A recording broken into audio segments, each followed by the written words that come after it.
من الشيطان الرجيم بسم الله الرحمن الرحيم ويسألونك عن المحيض قل هو أذى فاعتزلوا النساء في المحيض ولا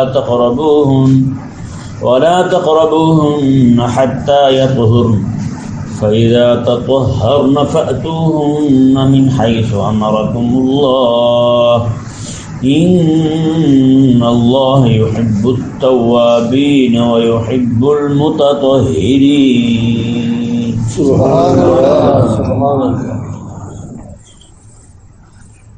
اللہ۔ یہ آیت مبارکہ جو ہے یہ یہاں سے بلکہ آگے تک پیچھے وَلَا تَنكِحُوا الْمُشْرِكَاتِ حَتَّى يُؤْمِنَّ نکاح کا ذکر ہوا تھا، تو آگے پھر نکاح کے متعلق کچھ چیزیں اور پھر طلاق کے متعلق کچھ چیزیں بیان ہوں گی۔ یہ وہ مسائل ہیں جو ہر بندے پر سیکھنے ضروری ہیں نکاح سے پہلے، تو ہر بندہ پوری توجہ کے ساتھ ان کو سماعت فرمائے اور یاد رکھے۔ وہ یہ کہ عورتوں کے جو خاص ایام ہوتے ہیں ان دنوں کے اندر یہودیوں میں یہ طریقہ تھا کہ وہ عورتوں کو انتہائی نفرت کی نگاہ سے دیکھتے تھے، یہاں تک جس مکان میں رہتے تھے اس مکان میں بھی اسے نہیں رہنے دیتے تھے۔ عورتوں کے خاص ایام میں علیحدہ ایک کمرہ ہوتا، اس میں عورت کو ڈال دیتے، اس کے ہاتھ کی بنی کوئی چیز نہیں کھاتے تھے، اس کو ہاتھ تک نہیں لگاتے تھے، نہ اسے اپنے آپ کو ہاتھ لگانے دیتے تھے، اس طرح کے معاملات کرتے تھے، یعنی قابل نفرت بنایا ہوا تھا یہودیوں نے۔ اور ان سے بالکل برعکس معاملہ تھا نصارہ کا، وہ عیسائی جنہیں چوڑا کہتے ہیں ہمارے ہاں، وہ نصارہ کا معاملہ تھا، وہ خاص ان دنوں میں بھی عورتوں کے ساتھ صحبت کرتے رہتے تھے، اور ان دنوں میں زیادہ کرتے تھے۔ تو یہ ایک افراط اور تفریط، یعنی ایک حد سے بڑا ہوا تھا اور ایک حد سے پیچھے ہٹا، تو اتنا ہٹا کہ وہ جناب اس نے عورت کو قابل نفرت گردانا۔ کریم آقا صلی اللہ علیہ وسلم کی بارگاہ عالیہ میں صحابہ کرام علیہ رضوان نے یہ مسئلہ دریافت کیا، تو حضور یہ ارشاد فرمائے کہ ہمیں اس معاملے میں کیا کرنا چاہیے۔ اللہ تبارک و تعالیٰ نے اس معاملے میں حبیب کریم صلی اللہ علیہ وسلم کے توسط سے قیامت تک آنے والے مسلمانوں کی رہنمائی فرمائی۔ اللہ تعالیٰ نے ارشاد میں وَيَسْأَلُونَكَ عَنِ الْمَحِيضِ، میں حبیب پیارے یہ آپ سے حیض کے بارے میں پوچھتے ہیں۔ یہ ذہن میں رہے، محیض یہ مصدر بھی بن سکتا ہے، اس میں ظرف بھی بن سکتا ہے۔ محیض جیسے حوض ہوتا ہے، حوض میں پانی بہہ کے اس میں جمع ہو جاتا ہے، حوض میں پانی بہہ کے اس میں آ کے جمع ہوتا ہے، اسی طرح کر کے ویسے حوض کا معنی جو ہے نا، محیط کا معنی اگر مصدر ہو تو معنی اس کا سیلان بنتا ہے، بہاؤ، سیلاب جسے کہتے ہیں وہ معنی بنتا ہے۔ عربی میں سیلان کہتے ہیں، فارسی میں سیلاب کہتے ہیں، اسے کیا کہتے ہیں؟ سیل آب، سیل آب لفظ ہے اصل میں پانی کا بہاؤ، آپ پانی کو کہتے ہیں۔ تو اللہ تبارک و تعالیٰ نے ارشاد فرمایا کہ یہ آپ سے حیض کے بارے میں سوال کرتے ہیں۔ قل هو اذن، حبیب آپ فرما دیں هو اذن، وہ تو گندگی ہے، وہ ناپاکی ہے، وہ نجاست ہے۔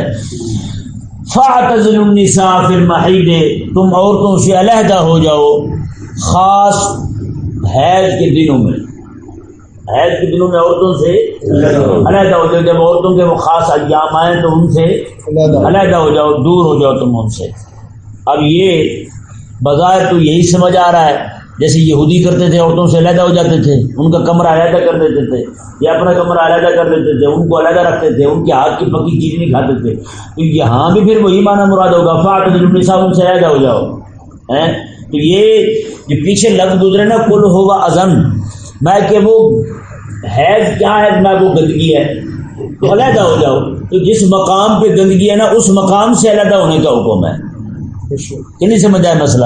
جس مقام پر گندگی ہے، وہ نجاست ہے، وہ پلیدگی ہے، اس مقام سے علیحدہ ہونے کا حکم ہے، بالکل یا نہیں جیسے یہودی علیحدہ ہوتے تھے۔ باقی رہی یہ بات کہ کریم آقا صلی اللہ علیہ وسلم نے اس کی وضاحت فرمائی، مسند احمد شریف میں یہ حدیث پاک موجود ہے۔ آقا نے سامنے میں کہ اسمعوا کل شیء الا النکاح، میں کہ اپنی بیوی کے ساتھ نکاح کے علاوہ باقی ہر کچھ کر لو، جو کچھ بھی تم سے ہو سکتا ہے، جو کچھ کر سکتے ہو کر لو۔ یہاں نکاح بمانا وہ نکاح نہیں جو ہم لیتے ہیں، بلکہ نکاح بمانا صحبت ہے۔ یہاں نکاح کس کے معنی میں ہے؟ صحبت کے معنی میں ہے۔ کریمہ کا صلی اللہ علیہ وسلم نے عملی طور پر فاعل النساء کے معنی کی وضاحت بھی فرما دی۔ حضرت عائشہ پاک رضی اللہ تعالیٰ عنہ ارشاد فرماتی ہیں خاص جب وہ وقت چل رہا ہوتا وہ ایام ہوتے تو میں جس ہڈی کے ساتھ بوٹی لگی ہوتی نا، آپ فرماتی جس ہڈی کے ساتھ بوٹی لگی ہوتی جہاں سے میں بوٹی کھایا کرتی تھی میں پھر آقا علیہ السلام منہ سے لے لیتے، اسی جگہ سے آقا علیہ السلام منہ رکھ کے وہ بوٹی آقا علیہ السلام تناول فرمایا۔ اور فرماتے ہیں کہ جس برتن سے میں پانی پیا کرتی تھی جس جگہ سے منہ رکھ کے میں پانی پیتی تھی آقا علیہ السلام اسی جگہ منہ رکھ کے پانی پیا سب۔ اور حضرت عائشہ پاک رضی اللہ تعالیٰ یہاں تک ارشاد فرماتی ہیں کہ آقا علیہ السلام بعض اوقات میں بیٹھی ہوتی آقا علیہ السلام اپنا سر مبارکہ میری گود میں رکھ لیتے اور آقا علیہ السلام قرآن پاک کی تلاوت کرتے رہتے، ٹھیک ہے نا جی۔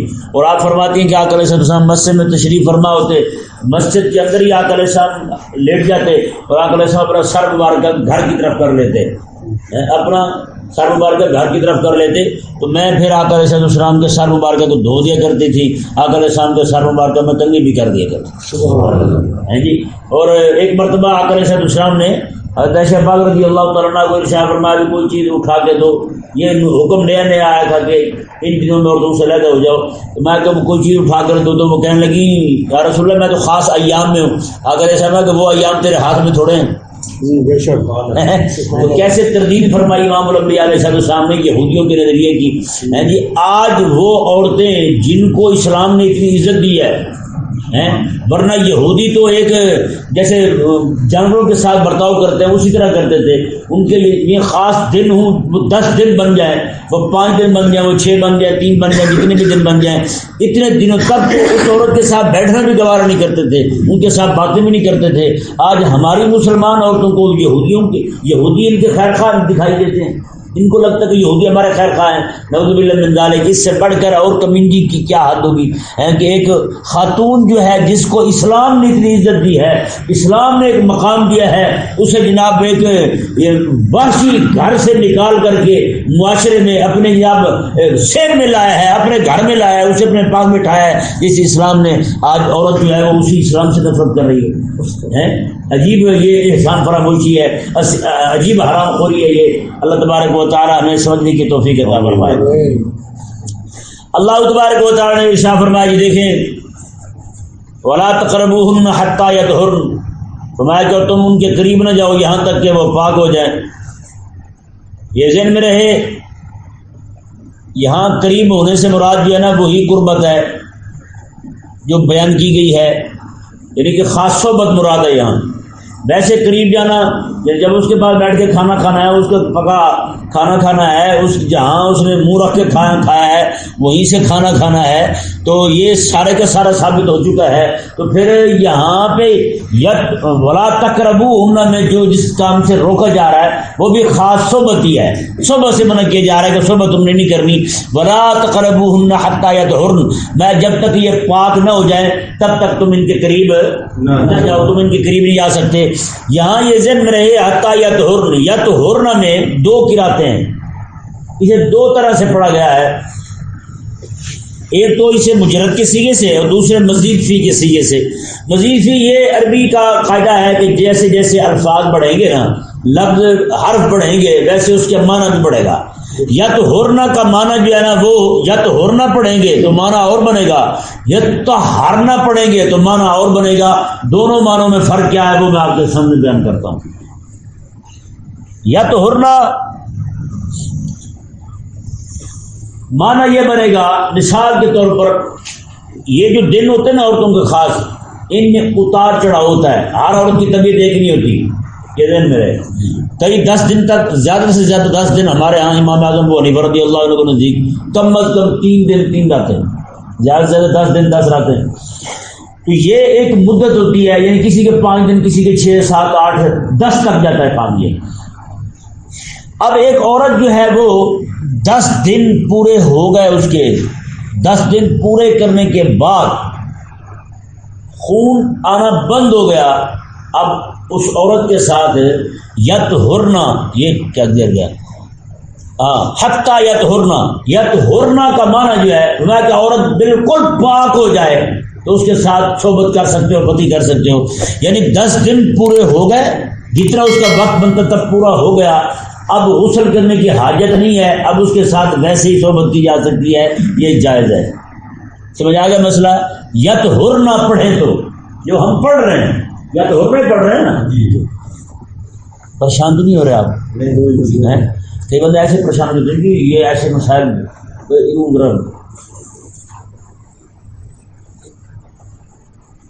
پریشان ہو جاتے ہیں، یار یہ کیا ہم پڑھ رہے ہیں؟ نہیں، یہ جب رب تبارک و تعالیٰ جو ہے وہ بیان فرما رہا ہے ان معاملات کا، ہر ایک بندے کے ساتھ برتا ہوا ہے، ہر ایک بندہ جو ہے وہ ان سے گزرتا ہے، تو پھر ان کے بیان کرنے میں کون سی شرم والی بات ہے؟ کئی لوگوں کو ایسی شرم آ جاتی ہے، جن لوگوں کو ایسی شرم آتی ہے نا، وہ شرم ان کو جہنم لے جاتی ہے، پھر وہ غلط کاموں میں مبتلا ہوتے ہیں، پھر وہ جہنم جا پڑتے ہیں۔ اللہ اکبر۔ حضرت ملا جیمن رحمہ اللہ جو تھے نا، بہت بڑے فقیہ گزرے ہیں حنفی، آپ رحمہ اللہ اورنگزیب عالمگیر حاکم اسلام تھے، ان کی بیٹی کو پڑھاتے تھے۔ ہوا یہ کہ اورنگزیب عالمگیر رحمہ اللہ جو ہے نا، وہ سبق پڑھاتے ایک دن سبق آ گیا، پھر اس طرح کے مسائل تھے۔ اب سلطان جو ہے نا، سلطان اورنگزیب عالمگیر رحمہ اللہ، وہ تلوار لے کے کمرے کے باہر کھڑے ہیں، اور حضرت جو ہے نا ملا جیون رحمہ اللہ، آپ یہاں پہ تہبند باندھتے تھے، یہاں پہ خنجر لیے بیٹھے ہیں۔ جب وہ سبق شروع کیا نا جی، جب سبق شروع کیا تو فوراً دروازہ کھول کے نا سلطان اورنگزیب عالمگیر رحمہ اللہ اندر داخل ہوئے تھے، اور میں کیا ہوا ہے؟ اس نے کہا استاد جی میں یہ تلوار لے کے کھڑا تھا کہ میرے استاد جو ہیں میری بیٹی کو یہ سبق حضور کے دین کا پڑھاتے ہیں یا مصنوعی شرم کی وجہ سے چھوڑ دیتے ہیں؟ اگر آج آپ چھوڑ دیتے تو میں تلوار سے آپ کی گردن اتار دیتا، اگر آپ یہ سبق نہ پڑھاتے تو، کیونکہ حضور علیہ السلام آقا علیہ السلام اتنے حیا والے ہو کے حضور بیان فرما رہے ہیں، رب تبارک و تعالیٰ اسی شریعت قرار دے رہا ہے، تو ہماری اور آپ کی شرم کا کیا تعلق ہے؟ حضرت ملا جیون رحمہ اللہ مسکرایا، اور آپ نے نا یہ کبھی کے اوپر کر کے نیچے سے خنجر نکالا، میں بھی لے کے آیا تھا، اگر تو منع کرتے تو میں تیری بھی گردن اتار دیتا۔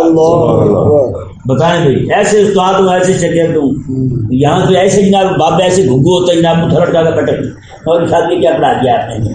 میں کہا پاگل تک پترا تم کردہ کی رہے ہوں تو منہ کالا کرتے رہے، تمہیں شرم ہی نہیں ہے؟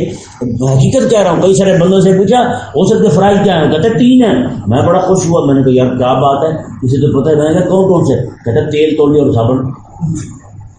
میں کہا جوتا ڈنڈا اور بیلچا 3 چیزیں اور شامل کر لیں، میں تیرے سر میں پڑے جو سمجھ آئے گی کہ غسل کے فرائض کیا ہوتے ہیں۔ ایسے احمق اور پاگل لوگ ہوتے ہیں۔ بہرحال تو یطہرنا کا معنی جو ہے نا جو وہ یہاں پہ فرمایا کہ یطہرنا یعنی سے مجرد میں پڑھیں۔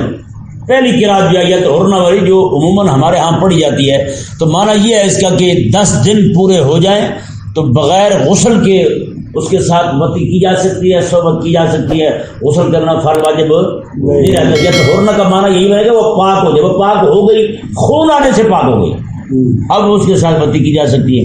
اچھا، اگر 10 دن اس کی عادت تھی 10 دن، تو 10 دن سے پہلے خون بند ہو گیا، 10 دن سے پہلے کچھ وقت کے لیے خون بند ہو گیا، اب اس کے لیے ضروری ہے کہ اتنی مدت تک ٹھہر جائے کہ جتنی مدت تک اس پر ایک نماز واجب ہو جائے، ایک نماز واجب ہو جائے۔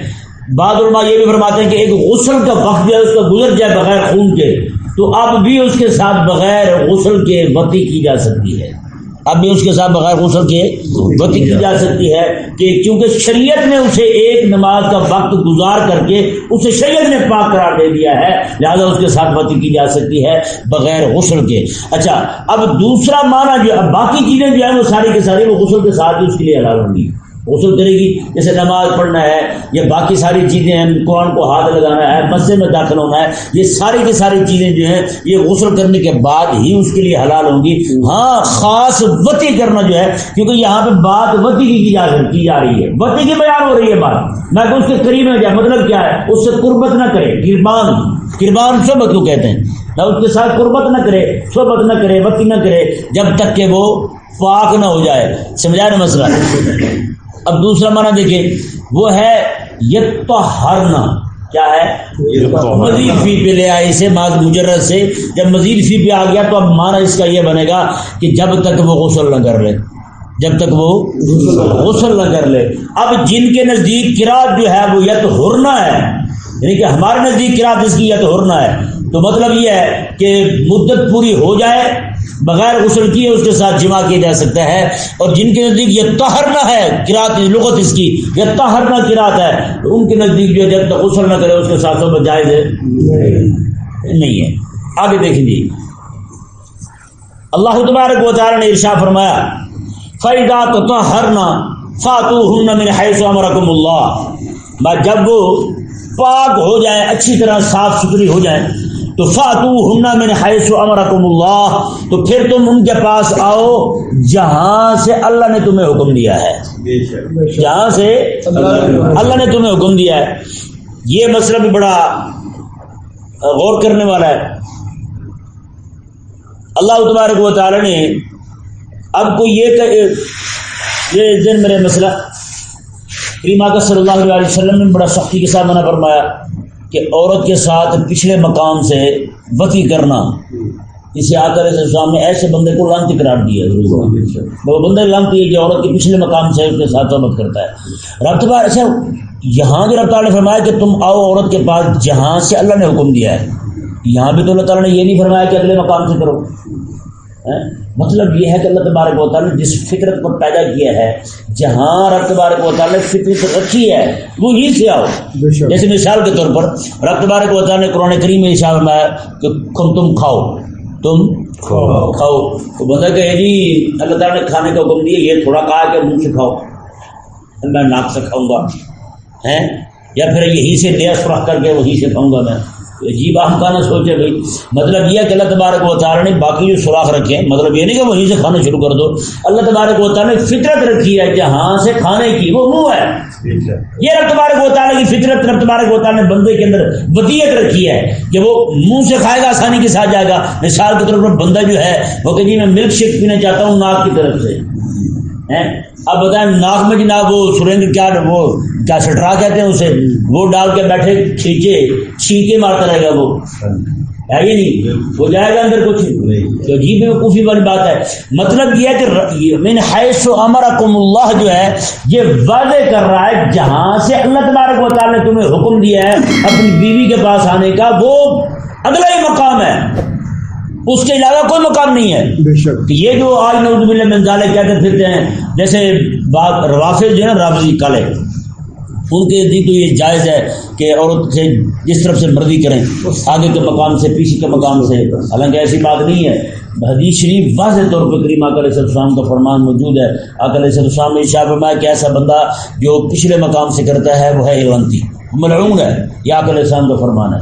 بات ختم ہو گئی. پھر اپنی طرف سے جناب چونکہ چنانچہ کرنے والی کون سی بات ہوئی. آگے دیکھیں جی، رب تبارک و تعالیٰ نے ارشاد فرمایا ان اللہ یحب التوابین ویحب المتطہرین، بے شک اللہ تبارک و تعالیٰ توبہ کرنے والوں کو اور پاک صاف ستھرے رہنے والوں کو پسند فرماتا ہے. سبحان اللہ. ان کے ساتھ رب تبارک و تعالیٰ محبت فرماتا ہے. آگے جی مزید توضیح آ رہی ہے اسی مسئلے کی. میں نے حیث امرکم اللہ پر جو گفتگو ابھی کی ہے ہم نے، نساؤکم حرث لکم فاتوا حرثکم منا شئتم، یہ انتہائی اہم مسئلہ ہے. اس کا اس آیت مبارکہ کا جو ابھی میں نے پڑھی آیت نمبر 223 ہے، اس کا شان نزول جو ہے وہ یہ ہے کہ یہودی جو تھے وہ یہ کہتے تھے کہ عورت کو اس طرح منہ کے بل لٹا کر صحبت اگلے مقام میں ہی کریں، منہ کے بل لٹا کر اگلے مقام میں ہی صحبت کریں اوپر لیٹ کر کے. تو کہتے ہیں اس صورت میں جو بچہ پیدا ہوتا ہے وہ احول ہوتا ہے. تو کیا ہوتا ہے؟ احول ہوتا ہے. احول کہتے ہیں بھیے کو دو آنکھوں سے ایک ہی چیز نظر آئے تو وہ آنکھ ٹھیک ہے، نہیں دو آنکھوں سے ایک ہی چیز نظر آئے تو آنکھ ٹھیک ہے. اگر دونوں آنکھیں مستقل دیکھیں، مثال کے طور پر ایک آنکھ سے میں دونوں آنکھوں سے ایک پنکھا دیکھ رہا ہوں تو ایک ہی نظر آ رہا ہے نا، جو اس آنکھ سے نظر آ رہا ہے وہی اسی سے نظر آ رہا ہے تو ایک نظر آ رہا ہے. اگر دونوں آنکھیں مستقل دیکھیں گی تو پھر دو پنکھے نظر آئیں گے. کہ نہیں سمجھ آیا؟ یہ عربی زبان میں بھینگے کو احول کہتے ہیں، اردو فارسی میں سے لوچ کہتے ہیں. کیا کہتے ہیں؟ لوچ. تو وہ لوچ جو ہے وہ لچا بن گیا. کیا بن گیا؟ لچا بن گیا. بڑا لچا یار اس کو ماں بہن جو ہے اس کو کمینے کو اس میں فرق ہی نظر نہیں آتا ہے. عجیب بیوقوف ہے، احمق ہے.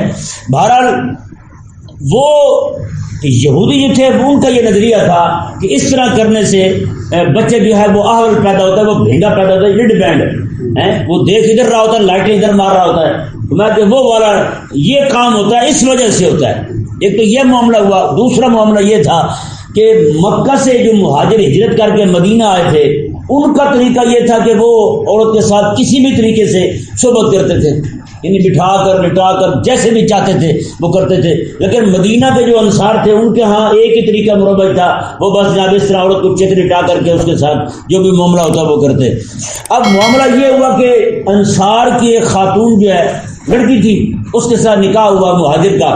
مہاجر جو ہے وہ اپنے طریقے کے مطابق جیسے وہاں کرتے تھے وہی طریقہ اپنانے لگا، تو اس نے انکار کر دیا. اس نے کہا نہیں یہ تو ہمارے یہاں طریقہ نہیں ہوتا، نہیں ایسا نہیں ہو سکتا.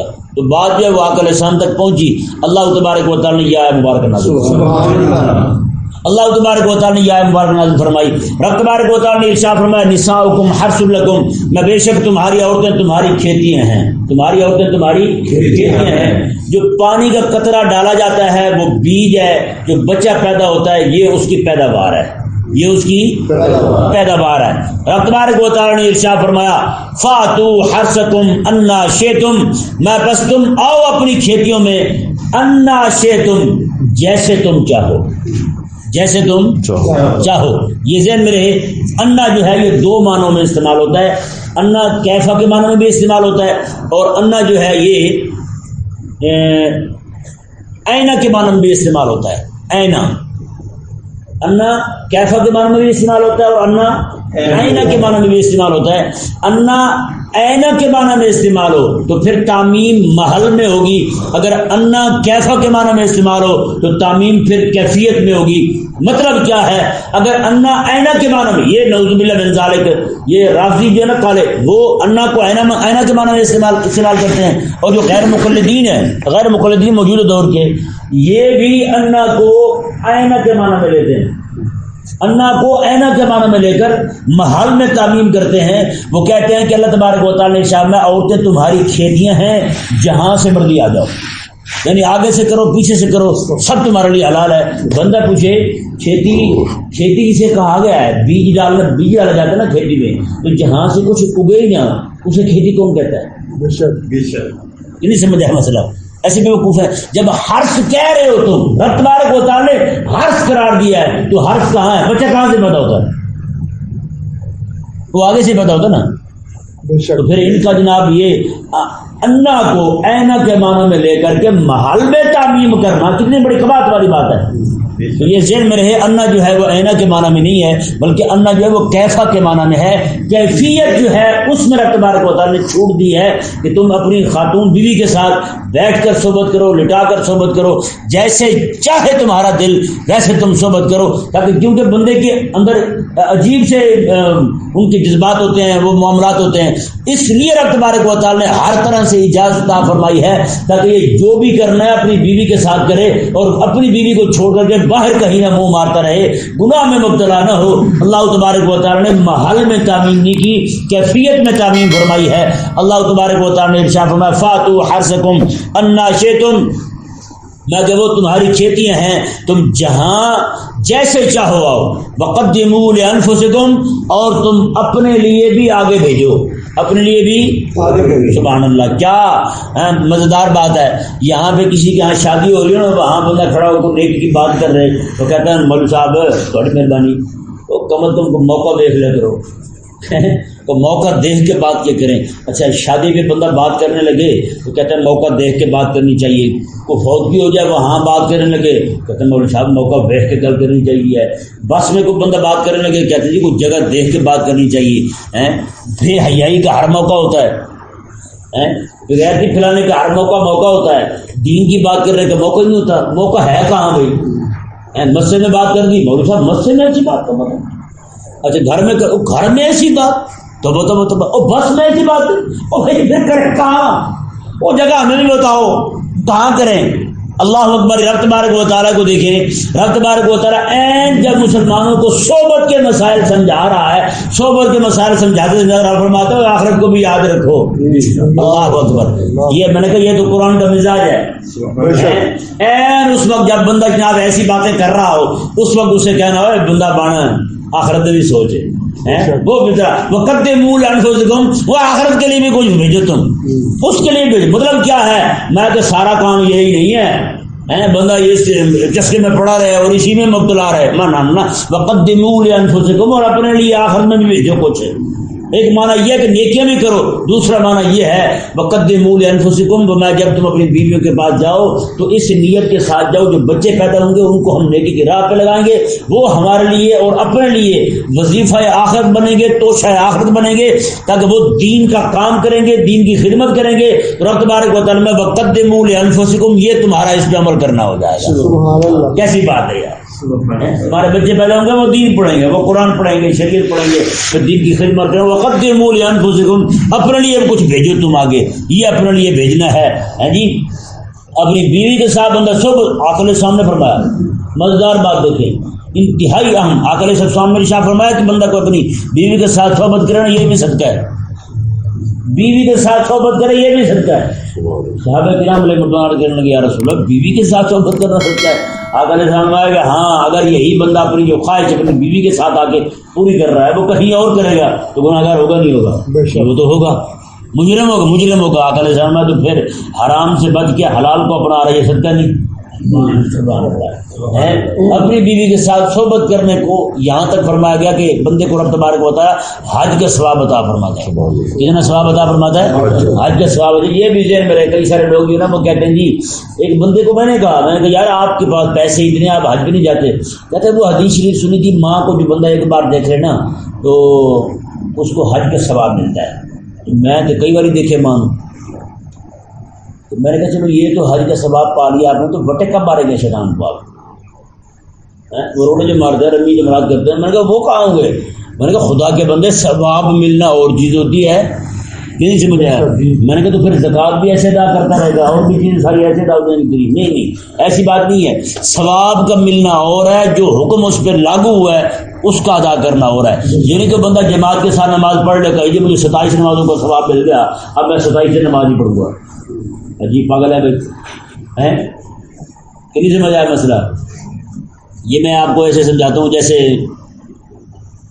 اتوار والا دن چھٹی ہوتی نا, جو بندہ پورا مہینہ جائے کام پہ, اسے اتوار والا دن جو چھٹی کا دن ہوتا ہے اس کی بھی تنخواہ ملتی ہے کہ نہیں ملتی؟ پورے مہینے کی دیتے ہیں نا, یا اسے کہتے ہیں بھی تیرے 4 دن اتوار کے کٹ گئے باقی دنوں کی تنخواہ لے جا تو, اتوار کی بھی ملتی ہے. اچھا کوئی بندہ ایسے کرے کہ وہ جناب پورا مہینہ نہ جائے اور جا کر مہینے کے آخر میں کہے جی دیکھیں جی 4 اتواروں کی چھٹی تو آپ کی طرف سے تھی نا, باقی 6 مہینے کی ہے, اتواروں کی چھٹی کی تنخواہ تو دیں. تو وہ کیا کہیں گے؟ وہ کہیں گے بھی اتواروں کی چھٹی کی تنخواہ اسے ملتی جو پورا ہفتہ آیا ہو. کسی چیز کو ادا کرنا اور ہوتا ہے, یہ سمجھ نہیں آتی لوگوں کی. ایسی باتوں میں بڑے تناؤ ہو جاتے ہیں, ایک دم سے تناؤ ہو جاتے ہیں. لیکن جب بات آپ کے دین شریعت کی تو وہاں ایسے نکمے ہو جائیں گے. وہ دیکھیں جی اللہ تبارک و تعالیٰ نے جب فرما دیا کہ جماعت کے ساتھ نماز پڑھنے سے 27 نمازوں کا ثواب ہوتا ہے, تو ایک دن بندہ فجر بھی پڑھ لے جماعت کے ساتھ, ظہر بھی پڑھ لے, عصر مغرب عشاء پڑھ لے, تو 27 دن نماز قریب ہی نہ آئے, ثواب تو ہوگا نہیں. ثواب کا ملنا اور چیز ہے, اس چیز کا ادا ہونا اور چیز ہے. جیسے مثال کے طور پر حضرت عبداللہ بن عمر رضی اللہ تعالیٰ عنہ, آپ کی ایک دن نماز جماعت سے رہ گئی, آپ نے کیا کیا, وہی نماز آپ نے 27 بار پڑھی. 27 بار نماز پڑھی, 27 بار نماز پڑھ لی نا, تو غیبی آواز ہے فرمایا عبداللہ نماز 27 بار پڑھ لی ہے, تو امام کے ساتھ انہیں غیر مغضوب علیہم ولا الضالین پہ آمین کہنا تھا, وہ تو ثواب نہیں ملا تھا. جو امام کے ساتھ آمین کہنا تھا تجھے, وہ تو ثواب نہیں ملا تجھے, وہ تو رہ گیا تیرا. نماز جو نے پڑھی ہے نا 27 بار, وہ تو رہ گیا تیرا ثواب. تو اس لیے یہ ضروری ہے کہ بندہ جو ہے نا وہ بات کو سمجھے. ایسے اسے کہتے ہیں ڈھکوسلے چھوڑنا, ایسے ہی آپ ایک کیا کہتے ہیں ڈونگے بن جانا دین شریعت کے معاملے میں, یہ درست نہیں ہے. رب تبارک و تعالیٰ نے ارشاد فرمایا جی دیکھیں اللہ اکبر, این جب یہ باتیں رب تبارک و تعالیٰ نے بیان فرمائی تو ساتھ میں واتقوا اللہ، رب تبارک و تعالیٰ سے ڈرتے رہو، اور فرمایا واعلموا انکم ملاقوہ، یاد رکھو، تم یقین کرو تم کہ تم نے رب تبارک و تعالیٰ سے ملنا ہے، بارگاہ میں حاضر ہونا ہے، تم نے پیش ہونا ہے۔ این نکاح کے موقع پر این ایسے مسائل سکھاتے ہوئے رب تبارک و تعالیٰ کا یہ باتیں کرنا یہ مزہ کرنے والی بات نہیں ہے، بلکہ رب تبارک و تعالیٰ جو یہ فرما رہا ہے کہ تم انہی باتوں میں انہی کاموں میں مصروف نہ ہو جانا، بلکہ فرمایا کہ میری ملاقات کو بھی یاد رکھنا ہے تم، ہاں میری ملاقات کو بھی، یہ نہیں کہ انہی باتوں میں لگ کے میری ملاقات ہی بھول جاؤ، میری بارگاہ میں آنا تمہیں بھول جائے، نہ نہ نہ، رب تبارک و تعالیٰ نے ارشاد فرمایا وبشر المومنین، حبیب پیارے آپ مومنوں کو خوشخبری سنا دیں، اہل ایمان کو خوشخبری سنا دیں، کس چیز کی؟ میں کہ میرے ساتھ ان کی ملاقات بھی ہوگی، میرا دیدار بھی نہیں مجھے فرمایا کہ ان کاموں کو پڑھ کے صرف میری رضا کے لیے، میرے حکم کو پورا کرنے کے لیے تم اپنی بیویوں کے پاس جاؤ، بچے زیادہ سے زیادہ ہوں تمہارے، یہ کریم آقا علیہ السلام کا حکم ہے۔ فاتو حرثکم جو لفظ ہے اس نے یہ بھی بیان فرما دیا، جیسے آج لوگ برتھ کنٹرول کے نام پر حرکتیں کرتے پھرتے ہیں، منصوبہ بندی کے نام پر حرکتیں، بچے 2 ہی اچھے ہیں، میں اکثر کہتا ہوں یار 10 ہونے چاہیے، کئی طرح تو بعد جا کے 10 صحیح ہوں گے کہ نہیں؟ اکثر جو ہے وہ نظریہ جو ہے نا یہ یہودیوں کا ہے، کافروں کا ہے۔ کریم آقا علیہ السلام نے کیا ارشاد فرمایا؟ تزوج الودود الولود، آقا علیہ السلام نے تم اس عورت کے ساتھ شادی کرو جو محبت کرنے والی ہو اور بچے زیادہ جننے والی ہو۔ آقا علیہ السلام نے قیامت والا دن میں کھڑا ہو کے وہ فخر کروں گا، قیامت والے دن فخر کروں گا، آقا علیہ السلام نے فرمایا، اور آقا علیہ السلام نے یہ بھی جتنی میری امت زیادہ ہوگی اتنا میں فخر کروں گا۔ بتائیں بھی کریم آقا علیہ السلام کیا چاہتے ہیں، آقا علیہ السلام کیا فرمانا چاہتے ہیں، حضور علیہ السلام کیا چاہتے ہیں، اور آج ہماری منشا اور مرضی کیا ہے۔ رب تبارک و تعالیٰ نے ارشاد فرما دیا واضح طور پر میں وبشر المومنین، حبیب پیارے آپ انہیں خوشخبری سنا دیں۔